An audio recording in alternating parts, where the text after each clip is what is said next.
সরকার ক্ষমতায় আসার পর থেকে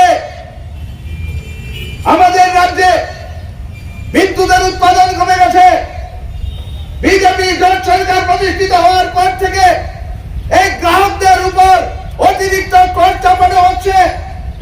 ত্রিপুরা রাজ্যে বাম শাসনে কোনো ডিউটি চার্জ ছিল না, সেই সময় তো গ্রাহকদের এই বিদ্যুতের মাসুল নিয়ে কোনো প্রশ্ন ছিল না। স্বতঃস্ফূর্ত ভাবে গ্রাহকরা বিদ্যুৎ ব্যবহার করতেন।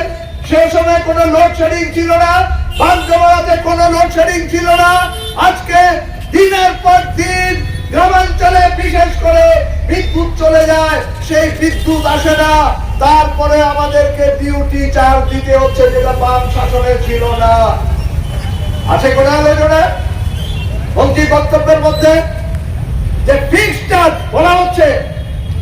বামফ্রন্টের সময় ফিক্সড চার্জ ছিল 25 থেকে 30 টাকা, আর আজকে ফিক্সড চার্জ আমরা যারা বাড়ি ঘরে বিদ্যুৎ ব্যবহার করি, আমাদের ফিক্সড চার্জ সে সময় ছিল 25 থেকে 30 টাকা।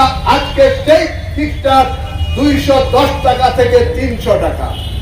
দাও জবাব চাই, জবাব দাও, জবাব তোমাদের দিতেই হবে। ইনকিলাব জিন্দাবাদ, ইনকিলাব জিন্দাবাদ। বিদ্যুৎ গ্রাহক কর্মচারী কল্যাণ সমিতি দিচ্ছে ডাক, বিদ্যুৎ গ্রাহক কর্মচারী কল্যাণ সমিতি অবিলম্বে স্মার্ট মিটার বাতিল করতে হবে। এই স্মার্ট মিটারের নাম করে অতিরিক্ত শুল্ক নেওয়া হচ্ছে কেন? বিজেপি সরকার জবাব দাও।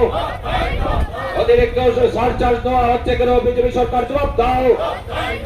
জবাব চাই, জবাব দাও, জবাব তোমার কল্যাণ সমিতির আহ্বানে আজকের এই বিক্ষোভ কর্মসূচিতে দলে সামিল হন। অবিলম্বে স্মার্ট মিটার বাতিল করতে হবে।